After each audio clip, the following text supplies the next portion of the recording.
Hello again, everyone. Welcome. Good evening, good afternoon, good morning, wherever you're watching from in the world. It's great to have you here with myself, Kirk, and Goran, here to talk about Soccer Saturday, my favorite day of the week. Plenty of soccer action kicking off. And, well, what a game we have in England in the evening, in English time, of course. US, you're going to be kicking off at about just after lunchtime, and it's a big one between City, who seem to be finding their feet a little bit now after, well, it's hard to say that really after the disappointment to PSG, but certainly in the league, and Chelsea with quite a lot of injury problems still causing them some issues, Kirk.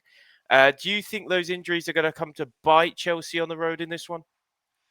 Um, Tough game, to be honest, betting wise. I mean, there's just so many ways it could go. Both teams have been so inconsistent. But I think one thing that I saw in that PSG game is if you sit back, Man City, they're gonna come at you. But if you come at them, you're gonna have a good shot to win because they look awful defensively right now. And I'm going with Chelsea 13 plus shots. It doesn't have to be on target. I think this is going to be a very wide open game, and Chelsea are going to have to push. They're not going to sit back. If they sit back, it's disaster. So 13 plus shots for Chelsea for me in this one.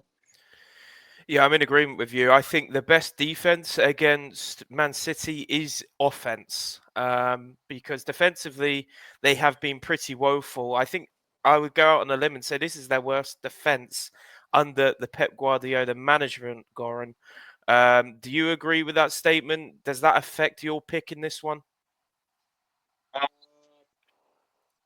That's like pretty much the reason why I went with the pick I went.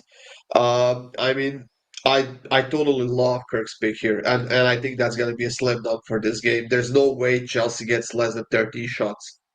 Um, City is so bad right now, that defensive end, that I don't know. They just look like a second grade defensive team. I mean, do they miss Rodri that much? Do they miss Ruben Diaz that much? Is missing Ake the problem?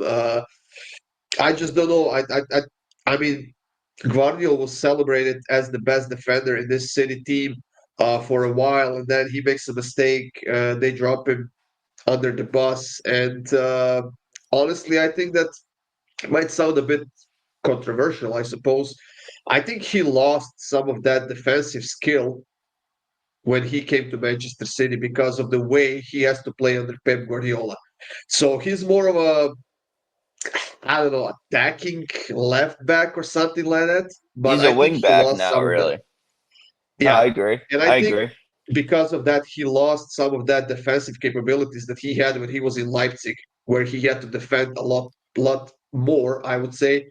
And with all of this, we obviously know that Chelsea is not that good defensive right now either. So I'm going to go with over 10.5 shots on target at minus 136. Well, yeah. Look, I know we laugh and joke about me talking on the video, but I think it's important to note here, quite a big factor for City in this game is they've lost their captain. Kyle Walker's gone to AC Milan, and then you've got Marmoush, who has now officially signed for City. Will he play this weekend? It seems a bit too soon for me. Maybe he comes off the bench if they're struggling. But yeah, it's certainly going to be an interesting game. I don't really know how to read this game. I think Chelsea have not been great on the road recently. They're winless in their last three, and those were pretty winnable games if you're asking me. I mean, Ipswich on the road they couldn't beat; they actually lost. Everton didn't beat. So yeah, concerns for me. I'm going with City to score in both halves in this one. They've scored in both halves in 11 out of their 21 matches this season. So that's over 50% if you're not good at maths. And with the implied odds, with plus 137, this seems like good value. So that's exactly what I'm going to run with here. That's it, folks, for our picks. Let us know what you're taking. We Maybe we always should like have done to. the top. Maybe we should have done the stopwatch for Jack. Oh, come on. We're only on 4 minutes. What are you talking about? You're delaying me even more. So let's get the stopwatch on you. We appreciate you watching, guys. Drop a like, subscribe if you haven't already. Let us know what you're picking in this game, and we'll be sure to reply to you and drop your circles if you're part of the circle gang with Kirk. Goodbye.